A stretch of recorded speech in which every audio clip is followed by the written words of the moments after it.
تعالى اقولك على اهم 3 ورقات لازم يكونوا معاك لو انت حابب تسافر ايطاليا للدراسة. اول الاوراق دي واهمهم هي شهادة اللغة الدولية.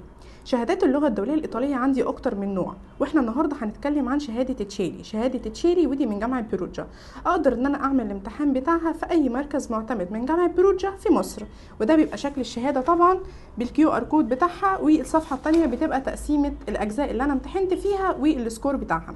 طيب نصيحة بخصوص شهادة اللغة الدولية، لو أنا عايز أحصل على مقعد كويس في جامعة توب في إيطاليا زي ميلانو، روما، فرنسا، لازم السكور بتاعي ما يقولش عن ايه عشان اقدر ان انا اخد مقعد بكل سهولة.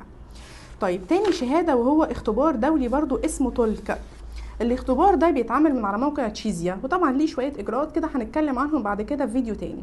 بس التولك ده بيكون تولك وبعده الحرف، وهو اختصار للتخصص اللي انا هدرسه في اي جامعه انا عاوزها. وليكن على سبيل المثال عندنا تولك اي او تولك اي زي ما بنقول في الايطالي. تولك اي وهو تولك انجينيريه اللي هو عاوز يدرس تخصص هندسه، ودي شهاده معانا حقيقيه لطالبه عملتها وجابت سكور 47.5 في الاختبار ده من 50، وده طبعا يحق لها ان هي تلتحق باي جامعه على مستوى عالي في ايطاليا زي جامعات روما او جامعات ميلانو.